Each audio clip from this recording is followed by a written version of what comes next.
policy expert, physician, researcher, and academic, former Medical Association president. Doctor, welcome. Thank you for joining us. Yours, and thank you for having me. All right, is the choice of shirt, the color, something for us to take home or to converse about? This shirt, yes, it is. All right, next to the doctor is Alana Kembabazi, the program manager, Right to Health, ISER. Thank you so much for joining us, Alana. Thank you, and I'm glad to be back. All right, I know you were here this morning to speak on the same, but in light of the address now being given, I'm sure that you have some important insights to share with us. And finally on our panel, we have Paul Lakuma, who is a research fellow, Economic Policy Research Center. Thank you so much for joining us, Paul. Good evening, viewers, and nice to have you. All right. Well, I'm hoping we'll all speak a bit louder because I'm a bit far off, so I need to be able to hear you. Just to get your thoughts, a sense of when you were listening to what the president was saying in his State of the Nation address, what were you thinking? Were there any surprises? I'll start with you, Dr. Kuku. Yeah, thank you very much. Just for starters, the color of this shirt, by the way, is reflected in the flag of Uganda. So any other... We'll take that. Yeah, like MTN, also MTN has it. Anyway, I think the president made a very important speech. He made important remarks. I wanted to hear more things. I didn't. Maybe they'll come in the budget speech. The president was saying health is wealth. That's what he said, because he talked about the priority of priorities in terms of the real economy. And I'll just give you a picture, a mental picture, that if you look at how Uganda is ranked globally, we are a low-income country by the World Bank. We are also what we call a fragile state. In fact, we are in the bottom 20% when it comes to fragile states. These are states which they look at the ability to control the territory, the ability to provide public services, and many other things. Now, I'll stick to public services. Imagine we are number 158 out of 178. But when you look at page 2 of the new vision, Uganda has registered only 500 cases of coronavirus and no death. For me, this is the surprise that in some instances, even if we are ranked low, we are outperforming ourselves in terms of this corona idea. No death. Actually, I'm surprised that even Rwanda and so on and other neighbors have some deaths. And for me, I perceived the president as a very proud, confident, COVID-19 war president. And we pray, obviously, that whatever is happening that is protecting us from the pandemic is going on. Very happy that the pandemic has been an eye-opener. We have been talking about a resilient health system, and the president is talking the same language which he wasn't talking 2 years ago. Yeah. Manufacturing products here and so on and so forth. Well, you started off with his thoughts on the health, and he seems really confident, like you said, about the health of the nation. Is this justified? Well, it depends on the parameters you are looking at. If we are talking about coronavirus, where we have thrown all our resources, he is justified. But it would be important for the president to also bring about information around what about other diseases. You know, how healthy are we regarding access to maternal and child health care, reproductive health, you know, contraception and so on. Utilization, by the way, of services has gone down. So we can expect that some things are not going on well, and we need to cover those blind spots. And I thought the State of the Nation address would say, okay, we put all our eyes on corona, maybe we didn't do so well in these other things. There are benefits, of course. Family bonding, less crime, border accidents, not there. Because border accidents were competing with the... In the same space, when you speak about family bonding, we, of course, also look at domestic violence. Yes, the that's numbers what have I was coming to that. That as I said, but probably there is more benefit in the bonding than there has been the violence. We just need to distill that data and see that. So I expect the president to really chip into that, look at it, and also talk about, you know, the health sector has also lost economically in terms of private for-profit, as we call them, service delivery people closing. They have halved the number of nurses or doctors. The volumes are not as high. Jobs have been lost in the private sector as well, in terms of health service delivery. All right. Thank you, Dr. Buku. Emma? Paul, this is specifically to you. The president addressed a number of issues in regard to reviving the economy, especially sectors that have been battered by COVID. My interest is on the question of import substitution. Even before COVID, we've had a number of we've had a number of attempts, for instance, through Buy Uganda, Build Uganda. What is going to sustain import substitution besides making masks and things of that sort? I mean, Thank you. The president talked about the curtailment of the supply chain to Uganda. Of course, something which we did not expect. I remember we depend a lot on China for imports and other countries for imports, but now those countries are also on lockdown. So we have to survive using any other way. And that's why he said that COVID-19 provides an opportunity for import substitution. But we have to start from somewhere, and we have to start with the essentials which are needed right now. And those are the PPEs, the mask, and the sanitizer factories.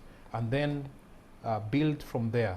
And again, he noted in the beginning of his speech, when he started mapping a speech from his revolutionary days, the 10 points program, he noted point number 5, 9, and 10.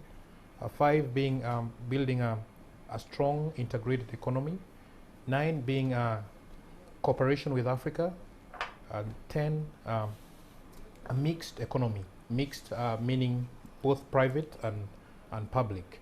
And we can start building from there. And when it comes to integration, he talked about integrating agriculture to industry, integrating mineral to industry, vertically integrating industries, especially the mineral ones, from iron ore to other products, refining minerals.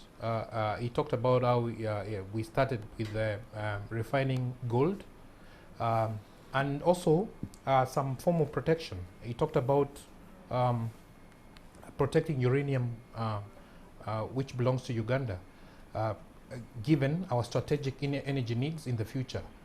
And he said the politics of energy and the economics of energy will change when renewable energy becomes cheaper, because we are now the fad right now is renewable energy. By renewable energy, especially the initial capital, is not cheap. It's very expensive. Until that becomes cheap, then we can think about exporting uranium, and he gave the strategic direction which the energy sector needs to take. So I think he built a very strong foundation in his speech of how we can begin the import substitution. He also gave the fiscal framework which underlies that strategy, and some of them are the tax breaks and the arrears, payment of arrears, payment of VAT arrears, and waiver of payee for specific sectors, not for all sectors, but for specific sectors, and of course, social protection of the vulnerable people. Thank you. I think we're going to get a little deeper into the measures that he shared towards the end, but when you speak about import substitution and the things he spoke about were medicines, textiles, industrial sugar, paper packaging materials, glass products, bicycles, and even cars, and I'm wondering how feasible that is. Are we currently making cars, or are we putting together the spare parts or whatever from? Are we able to do these things, and how quickly? And if we are, why have we waited for this moment? Well, yeah, this moment was an eye-opener, as I said earlier, that we don't have the supply chain which we used to have. And when you have a supply chain, it creates a comfort zone. Now we don't have that comfort zone. We have to create something for ourselves. So right now we are not making cars, we are making concept cars with Kira Motors, but you have to begin from somewhere. We may make cars in 25 years from now or 20 years from now, but we have to begin from somewhere, and that's what we are doing. But if you noted in his speech, when he built the dichotomy of the real economy and the vulnerable economy, after that he spoke about why the lockdown worked. And if you go deeper into why the lockdown worked, you will know why we are capable of doing import substitution. And he gave the points why the lockdown worked. 1, security. 2, energy. 3, roads. 4, a resilient health sector. Having that base. And 5, and most importantly, the agricultural sector.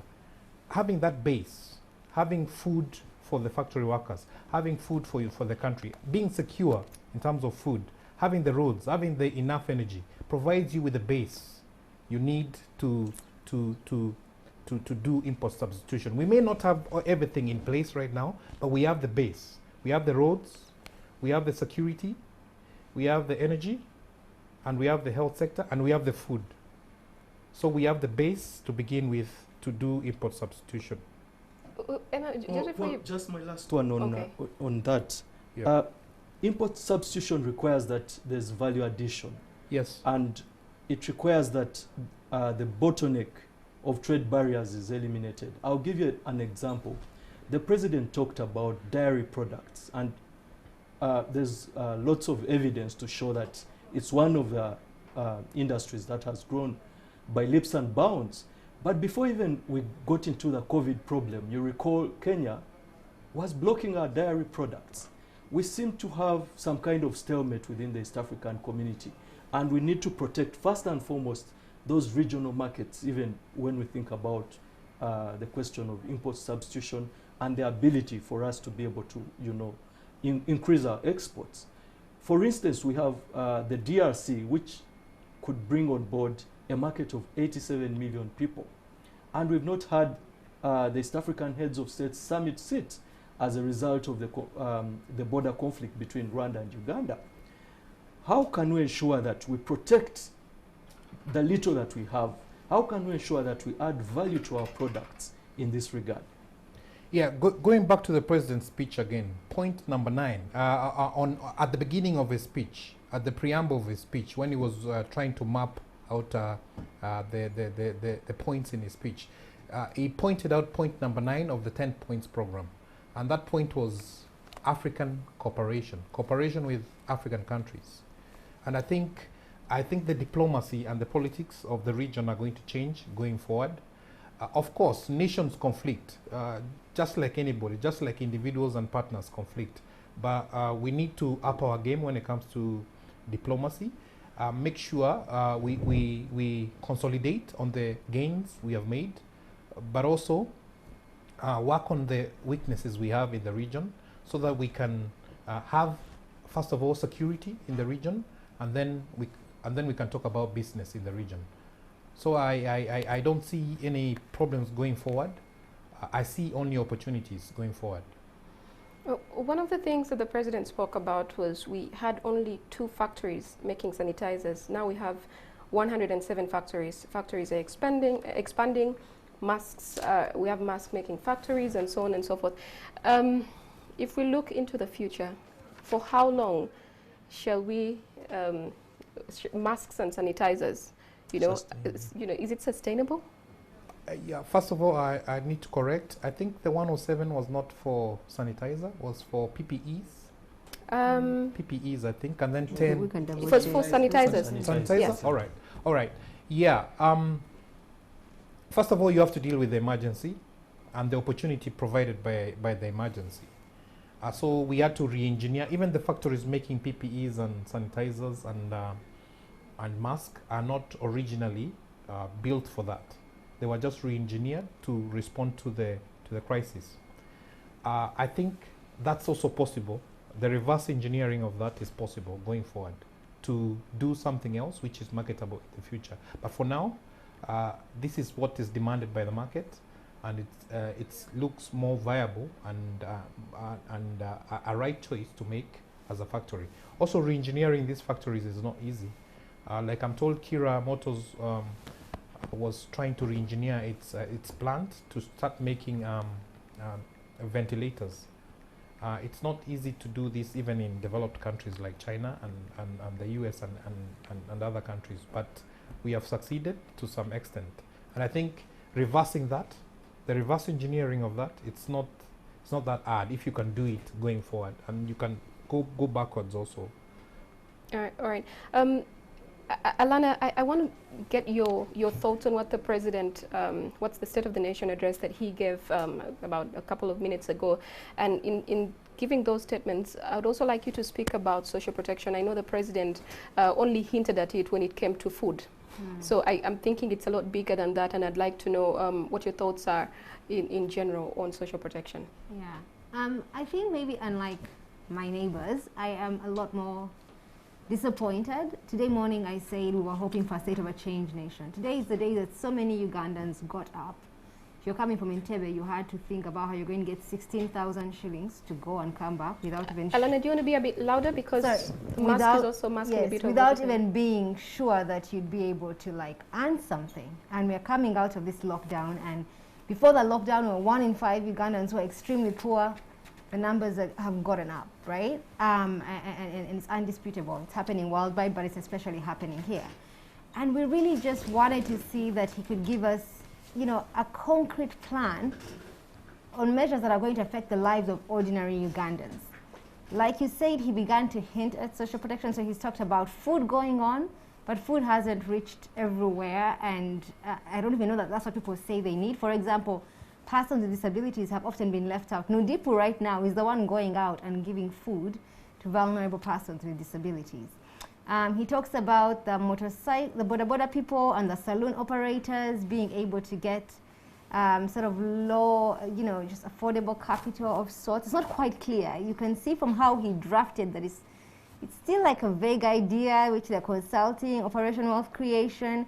People needed something more concrete. We are more than 2 months into this lockdown, and we have known from the moment COVID hit, we knew that certain professions are going to have a really hard time coming back up, and you wanted to think about a package that could actually ameliorate that, right?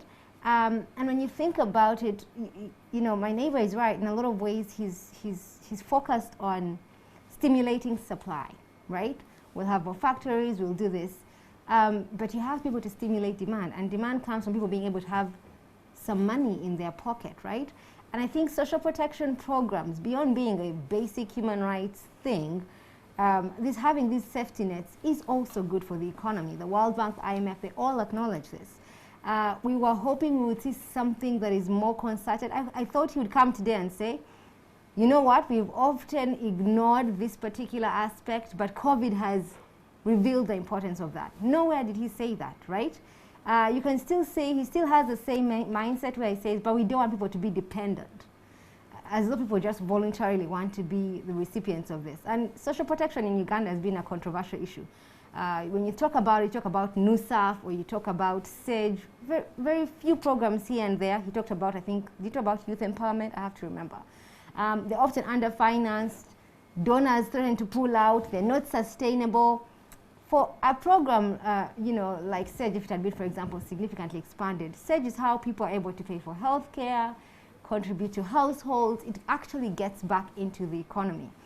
I thought he would talk about, and social protection, I want to underscore for anyone out there listening, is supposed to be holistic, right? So it also includes education, it includes health.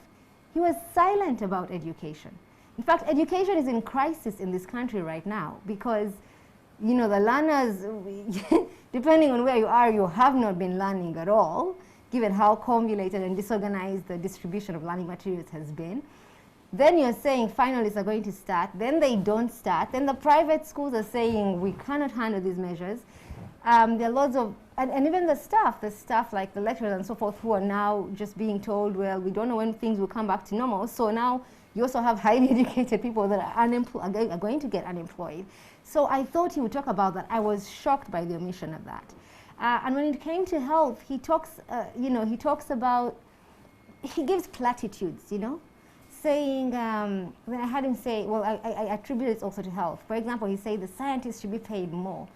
And I'm thinking health workers need better pay. They've been asking. They're actually threatening to lay down their tools over things like pay protective, basic protective equipment, things we have always known that he doesn't take, I know the budget is coming up next week, and maybe, these sort of discussions he just thinks will be thrown under that category. But it was really important for him to say, listen, in the midst of this pandemic, as State of the Nation address in the midst of the pandemic, these are the lessons we've learned. And we've learned that whatever we do has to affect the ordinary Ugandans. It has to actually transform their lives.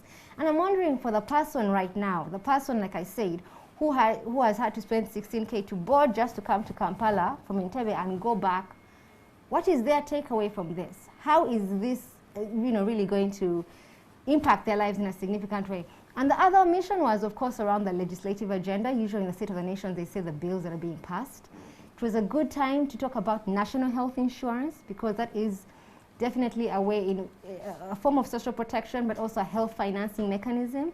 And to say, you know what, we are actually going to look into this. Remember, he had said they should withdraw it, but he should have been saying, we are going to make sure we have something like this that will cover the poor and the vulnerable, because we've learned lessons from this. We could have seen minimum wage. Remember, the minimum wage bill was sent to him for assent.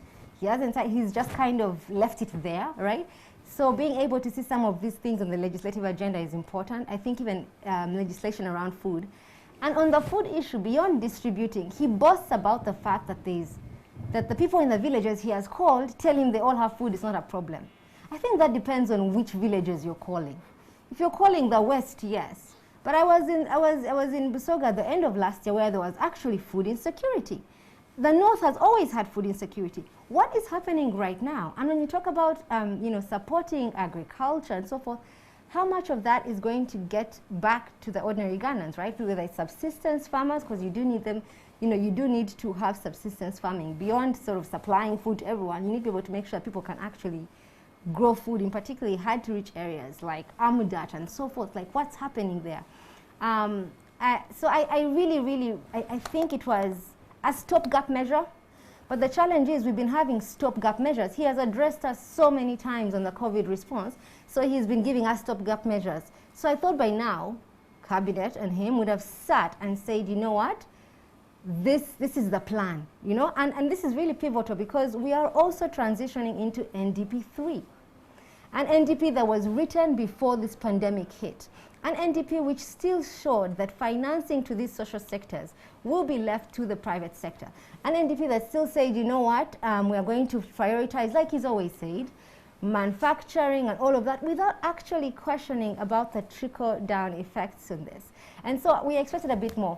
And finally, all of the things that we need him to do, particularly around social protection, would require financing. And so I wanted to hear about accountability, right? So many Ugandans are wondering, there's been so much money thrown at you, whether it's loans or donations or so forth, like, how are you guys spending the money, and are you going to strengthen your accountability, right? And that was a theme from the previous State of the Nation that he didn't say. And the reason why I'm emphasizing that is that money saved could go again towards measures like social protection. A discussion about curbing illicit financial flows. If you notice in the State of the Nation, he hits at the Financial Intelligence Authority for investigating one of the factories and says, can they have just seen it? But part of what we have been seeing is a lot of money is lost through illicit financial flows. And in the discussions we've been having of recent around social protection, we almost made it look like we're idealists. Like, where will the money come from? Well, let's have, so I thought the State of the Nation would say, on the one hand, we are going to stimulate, yes, supply, we're going to stimulate demand, we're going to really make sure we're taking care of Ugandans, and we are going to try and make sure that we are curbing the flows, such that we can have the money to do so, such that we can prevent inflation, such that people can have the confidence that he says, and he hasn't. And when you saw a lot of repetition from I actually think the State of the Nation basically was pulled together from those different papers he talked about, because I have read them, the whole, there's the productive, like he's had these papers over time that he's written, and it's great. But so many Ugandans needed to hear more. They needed to hear you're going to take care of them. Like you, Emmanuel, here had quite a number of expectations of the address. And Thank you, Alana. And I agree with you entirely that perhaps the granular detail lacked. But to Dr. Buku, The lockdown was supposed to create some kind of opportunity, breathing space for the government to be able to put in place measures, referral hospitals, the ICU beds, the ventilators, and we're still talking about, the president is still talking about the issue in regard to paying a better salary to scientists. What, in your view, what's your assessment in regard to the ability to stock up during the lockdown? Are we really ready now that we have our numbers, spiking? Yeah, thank you very much, Emmanuel. I really concur with the previous speakers, especially my neighbor here. She really hit on the point. In fact, I was cancelling my point. She has said this one, she has said this one. The issue of the lockdown, really, he mentioned that, the president said the lockdown has worked. And we have to be very careful when we make this assessment. Yeah. Has the lockdown worked? On what parameters? The lockdown has worked in terms of curtailing the COVID-19 pandemic. But every policy intervention has policy problems. And we should not remove our eyes from the other policy problems. Research from a group of scientists, it's unfortunate that I always have to quote Europeans. I would have loved to quote the Economic Policy Research Center, but Imperial College London, imperialists. So they are saying that the knock-on effects of the lockdown, which many African countries employed for 21 days, at least 38 did it very, very fast. Cut down COVID, we have less than 2% of the global burden of COVID, yet we have 16% of the population and 7% of the GDP. So you can see that we really don't have our share of COVID yet. Maybe we are early on in the epidemic. Still, TB, malaria, and HIV, the big three, ATN, AIDS, TB, malaria, are probably experiencing problems we are not seeing. And we needed to address those problems today. Otherwise, we'll see the effects later. When we do the financial year, when you do your audit reports of any company to say whether it's a going concern, usually at the end of the year. When we do that audit in the annual health sector performance report, and the Ministry of Health is honest about it, that's when we'll know whether by saving these people from COVID, we didn't kill a number, who are unable to access services. I really wanted to address that question which Emmanuel asked, very important question. So what? Why did we lock down? And then the other part of Bioya Bianswa. The president has been threatening to increase salaries. But I can tell you today, a salary is not going to save you. That's why we thought twice as the medical association and said, no, don't strike for salaries. We can strike to save our lives first. Because you have to be alive to enjoy that salary anyway. And what would it look like if we go on strike when other Ugandans are lacking food? So we went down to our mission and said, let's save lives. Unfortunately, our lives are on the line. And that's where we are disappointed with the government. That no health worker should get this COVID while on duty, at least, at the very least. Yes, you are sharing the cake in Parliament and so on. That's all right. Just make sure that we don't get sick. I can tell you as we speak today, healthcare professionals on the front line don't have masks. And you will see government officials putting on N95 respirators with face shields. What a contradiction. They don't need them. They're in air-conditioned places. So this kind of thing needs to be addressed. And in many ways, she spoke to the Fragile State Index, which also looks at number 3, corruption and criminality. Possibly criminality has gone down, possibly. But corruption seems to have thrived with COVID. They are friends. There has been a cash cow. Deals here and there, here and there. Okay?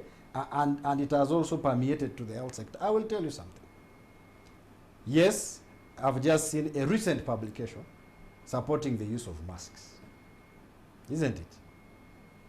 That's not a problem. Research is all right. But implementation has to be negotiated depending on the context. The Ministry of Health already is in the process of procuring masks to the tune of $35 billion, $10 million. For the community, by the way. 7 billion shillings, $2 million, is going to be used to spend, to distribute the masks. Can you imagine? And here at the front line, those who are fighting don't have bullets, don't have bulletproof, don't have anything. And they are crying to us. Of course, they're employed by government. So they can't come here and talk. But they call you and say, if you're going on, please mention this. Soroti, working without linen. You know linen? Linen is that green cloth which creates a sterile environment. NITIL should be producing linen, not masks, for the community. In Kawempe, 22 women were not operated last week, but one. No, last week actually. Because the doctor said, Apa, we cannot go there without tools. So I think we need to link these beautiful figures to the facts on the ground. And I'm sure the economists will agree with me that there is the economy of GDP and there is the economy of going to the village and you see people actually don't have food. So those two need to speak to each other, same as the health sector. That what the president is proposing in terms of these things. By the way, what happened to manufacture of ventilators? It was very hip. We were supposed to have had a prototype by the end of this. But that discussion is lost. Paul touched on the ventilators. I don't know if he wants to speak more about that and keep us update us on what's happening. If the doctor had exhausted his I was passing it on to you. Okay. By starting with the manufacturing. Well, what I want to say, what my colleagues have said, it's valid, but we must also look at the context, and we are a developing country, and how much money do we have, and I think the president put it clearly when he started his speech. He pointed out point number 10 in the 10 points program, a mixed economy, which is going to be public and private. So I think it's a shared responsibility between the public sector and the private sector. It's absurd to think about a welfare state in Africa, given the little resources we have. So that's why we have to invite partners, development partners and the private sector, to help us fill the gaps which exist in provision of service, which includes social protection. Actually, social protection is enshrined in the Constitution, in the Bill of Rights. But some of the things enshrined there, the rights enshrined there, some of them are not possible, not to be implemented in a country of $30 billion, a country with an output of $30 billion. So we must know what can be done now and what can be done tomorrow, given the size of the cake. We first need to build the cake, to bake the cake, a bigger cake, and know how to share it. When it comes to social protection, I think the president was, he did point out suspension of payment of payee. I think that is also social protection. It doesn't have to be always transfers. It can be suspension of payment of taxation. That's a form of social protection for some people in certain sectors. Suspension of contribution to NSSF. That's part of the fiscal packages. There's That's been a also big social question protection about NSSF in the last couple of weeks, and whether or not we should get midterm payments to carry us through this period. I don't know if you want to touch on that as well. That's another issue altogether. I'm speaking about the contribution, the monthly contribution, the 5 and the 10% from the employee. That was suspended. But it'd be interesting to hear your thoughts on that. Yes, Alana? I would like to chime in on this though, because, there are two things that you say that I completely disagree with. One is the idea that, yes, we'll have this thing in the Bill of Rights, but we'll progressively get there. We just don't have enough money. We just shut down the country and did things we did not think were imaginable, right? And the idea that we don't have enough money, again, is a big question mark because, like I said, there are a lot of flaws. There are a lot of accountability issues. And he should have started off by telling us, this is how much money we have from the loans, from what we got, and this is what, and the budget, and this is what we're able to do. Alana, but getting back to interrupt you, perhaps, are you suggesting that we should pay more attention to things like the classified expenditure that was passed by Parliament? Why should we have a classified expenditure at the time of COVID?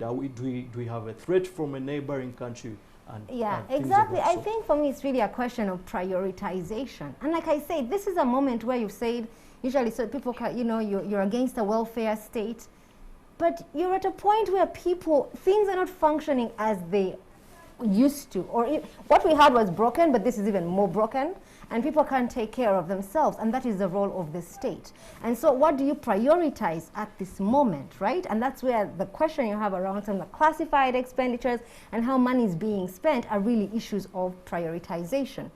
And Josephine, you're asking about NSSF, and again, people think, okay, social protection, NSSF. I mean, even if, how many people would be able, even if we're allowed to access, how many people would benefit from that, right? First of all, you leave out the informal sector, which is over 80%, and within the informal sector, over 90% are youth. So you just have this group that, which really I think needs it and has been less resilient to the shocks, completely left out, and then a very small percentage. And that's what I've been trying to say, that any idea at social protection has almost just been like dipping our fingers in the butter, and that's it. We have not really thought it important to think about the people that compromise the majority of Ugandans, the ones who need it the most, the informal sector, the persons with disabilities, the older persons. Like, we have never really committed to that, and we've had a country that has kept telling us there is no money, there is no money, there is no money. And the same thing when it comes to health. Even in this period, and I want to challenge when you were saying we didn't have COVID deaths, because we had so many deaths in health because of COVID. For people who lived in areas like Sigulu in the islands, who could not get to the nearest facility, which is on a different island, because there is no water ambulance, they don't have a health facility on their island, they were deaf, they were stranded. We get these reports all the time from the community. And in this moment, when we should be prioritizing, again, the well-being of people, thinking social protection holistically, that includes health, education, that includes even cash transfers, we are still stuck in this sort of older way of thinking. And I want to get back to the fact that actually it is very much part of our African culture to take care of each other. So for him as a Pan-Africanist, and he likes to make fun of things and say these ones are neoliberal, these people are fighting. Remember, if you remember, the beginning of the speech was almost like people were fighting against him, because point number 6 of his 10-point program is really around social, economic, right? And he was acting like we would have more progress if people were not fighting. But you have to set the tone, and the tone has to be seen in this speech. And so for me, I just don't buy into the argument that this is something that is not going to be done. I think at most, if you say it's not going to be, if you think it can't be done, then call for participation. Ask people, this is where we are stuck. How can we make it happen? For example, why are you going around to distribute food instead of cash transfers, right? Like you say, there's a lot of, there's all the scandals around the food. Was it good quality? The people who have to test it, the ones who have to distribute the fuel, the, you know. All right, So, Alana, we're fast running out of time, but just as we close, I know we've not spoken about, and Paul had started to speak about the interventions that the President mentioned. If we could all just briefly speak about those as we close, and I'll start with you, Paul, so that you can finish what you were saying, and then we'll just go around in closing. Well, yes, I'll start by saying when we are proposing some of these policy measures and what should be the normative, we should speak in the context of the country we are living in, yeah, and the region we are living in, and the resources we have. That said, some of the fiscal measures he has mentioned is VAT, payment of VAT arrears. That would help businesses. There are a lot of, about 2 trillion stuck with the Uganda Revenue Authority. That needs to be processed so that businesses can move over. There's a payment of arrears, not VAT arrears, but arrears. Government receives supplies from the private sector. Supplies in rent, supplies. The government also has arrears in salaries, arrears in pension, and arrears in wages of the staff. That needs to be paid to stimulate the demand my colleague was talking about earlier. He mentioned it, and those are also forms of social protection. You just need to look at it positively, and that's why in Africa we need to also start building on our strength than always looking at the weaknesses of a system.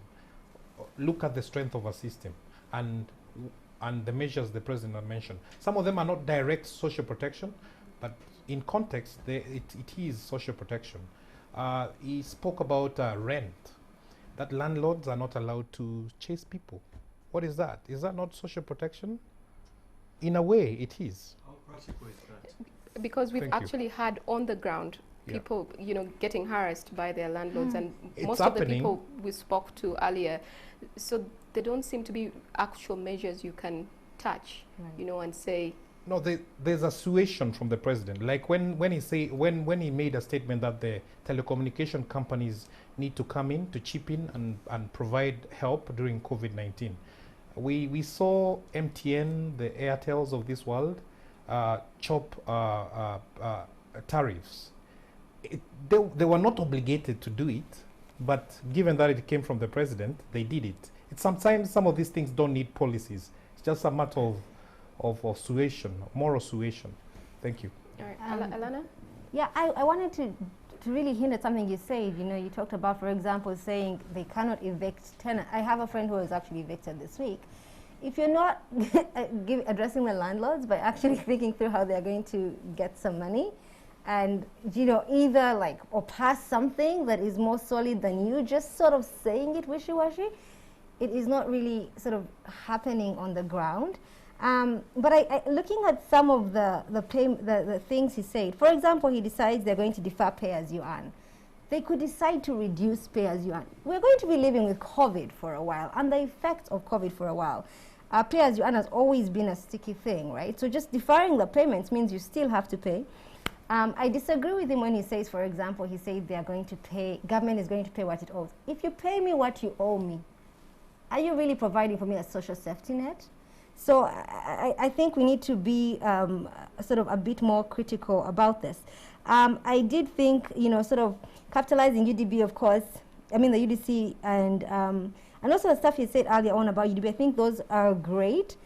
But you have to, there has to be, again, a bit more information. Like I said, for me, my rubric is for the person who used to sell second-hand clothes, or the border riders, or salon lady, how is this going to play out practically, in them getting access to these funds that could cushion them for a bit?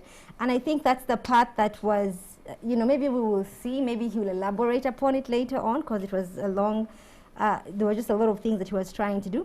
I did like that he said support to water and electricity utilities, but that is assuming that people have piped water, right? So you're, on the one hand, you're trying to cushion those who do, and I'm wondering what it means for me as a payer of national water. Am I not going to have to pay if I can't? Are you going to just give them some money to defer later? There are many questions there.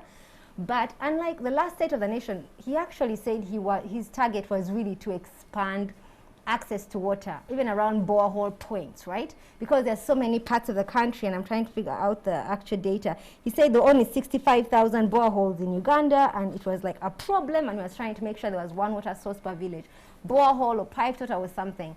That is not, it's completely lost. So last year he was better in this aspect than this year, because this year he's just talking about that. I would say that all of his measures, we've been shouting and clamoring about them for a while. So it's good to see that some of them are getting there, but again, there's just no sort of detail, right? And there's a huge question for me on whether or not the person that needs them will be able to access that. It's not enough for you to say, okay, I'm going to cushion sort of the medium, sort of higher income classes, right? You have to get those who are already very vulnerable into slipping back into poverty. That is the category you really have to focus on, in my opinion. So I'm really struggling. Thank you, Alana. Perhaps these are some of the things he'll address in the next, not the next set of the nation address, but the next address in regards to COVID-19 address. COVID-19. Dr. Oboku, very quickly. Very difficult to make concluding remarks after these excellent submissions, but I just wanted to finish my point that the burden of COVID-19 in Uganda does not warrant investing 42 billion on masks to the community of cloth. The other point is to really concur with her that yes, no COVID case fatality in Uganda, but mortality due to the effects of locking down the country and movement could have impacted on the killer diseases. Now, moving forward, COVID, by the way, is going to come here. Yeah. We have been postponing the coming, It's not here. but it's going to come. So we must make sure our treatment facilities are resilient. We may be lucky, but as he said also, lockdown cannot continue forever. Yeah. Yeah, so the resilience is not in this partaking of the national cake, but actually investing in these hospitals, in those things that are going to strengthen our ability to handle actual COVID sick patients.